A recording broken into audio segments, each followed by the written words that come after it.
Yo, Elliott.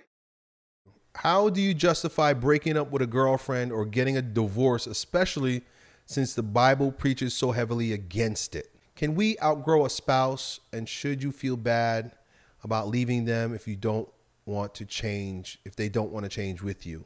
First red flag is, how do you justify breaking up with a girlfriend? Well, you shouldn't have to break up with a girlfriend if you're not fornicating with her, because you don't own her.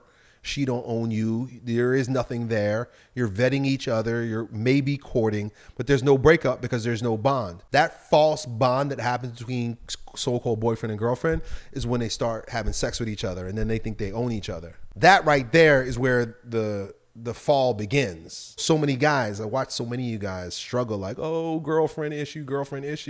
But it's like, hey, bro, nobody told you to be boning this girl. It's the men that are struggling. I mean, it's the men that's suffering. It's the woman that's walking all over the men these days. If y'all don't want that to happen, stop giving yourself away to them. Women will stop walking all over men when men stop laying themselves down for them. It's so funny because it's like the tables have literally turned. That was Satan's plan from the beginning. Sterile transient sex is no gain, right? Blowing sterile loads in plastic bags is no gain.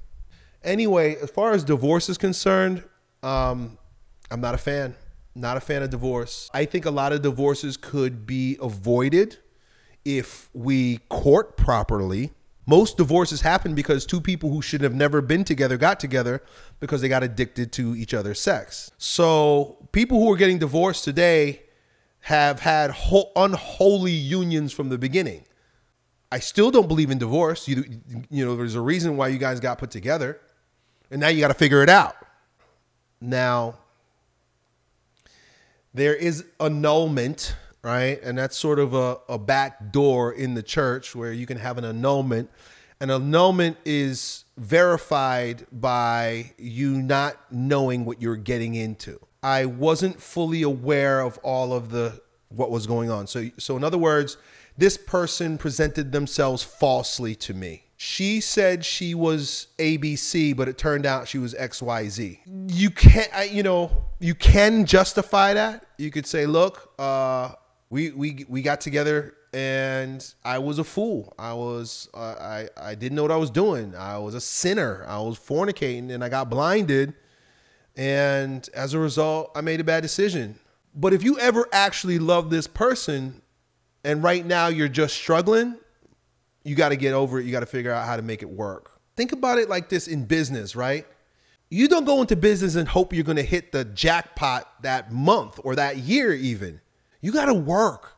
And you're going to have ups and downs. I have ups and downs in my business. I'm in a down right now in my business as much as you see me working. But the reason why you see me working so much is because I got to fix these problems that I created many years ago by not doing certain things right.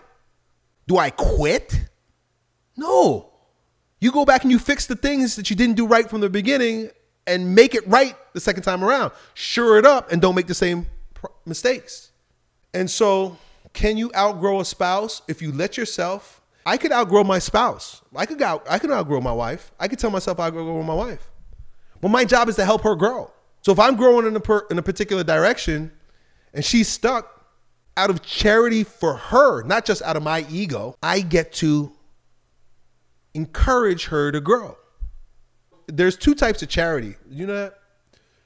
Charity meaning love, the full expression of love. Most people are thinking about the corporal works of mercy. Corporal works, what does corporal mean? Like the word corpse, body. So we think in terms of, being charitable by giving somebody money or giving her food or being nice to her or doing things. But there's also what may be even more important, which is the spiritual works of mercy. Spiritual works of mercy is prayer. Are you doing that? If you're not praying for your wife and you want to go divorce her, then you're going about it the wrong reasons, like you said. Yo, Elliott.